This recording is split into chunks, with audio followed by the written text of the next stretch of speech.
confused about, I mean, it's difficult for me to say because I don't know what's going on in this person's heart, nor can I ask them, but a lot of people are raised up in like some form of intercessory prayer.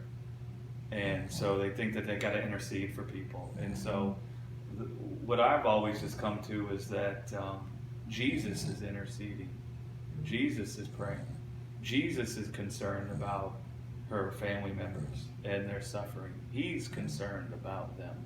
And the way she could actually be helpful to them is by having her mind filled with that, like Mo's talking about, by having her mind filled with God's love for them.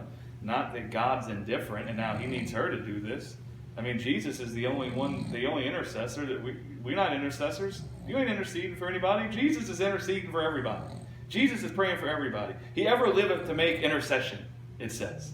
He ever liveth to make intercession. And so what is the intercession he's trying to make?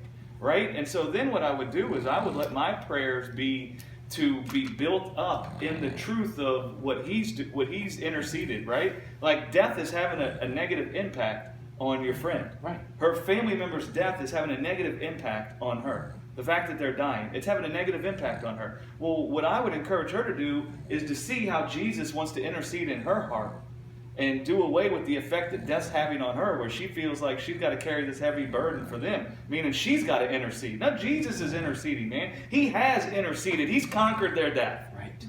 Right? Yes. And he's conquered their death because he loves them. And in fact, she's trying to conquer death. Right. Through prayer. And not only is she trying to, but it's an even extra heavier burden because she feels as if that's what God wants. Yeah.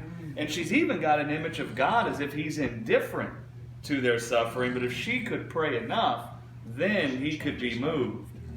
Right? Yeah. I mean, listen, we didn't even know what a prayer was, and God moved.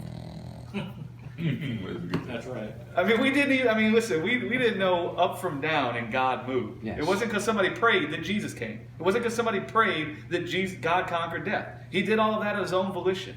And so I always encourage people to recognize Jesus is interceding on their behalf. And if you want to pray so you feel better and so you can get the burden taken off of you and you can minister to them, you could be an outlet for Jesus to minister through you to them, glory to God. But if you think you're going to intercede and that's going to change the thing, then I would say you're confused. Yeah. And you're going to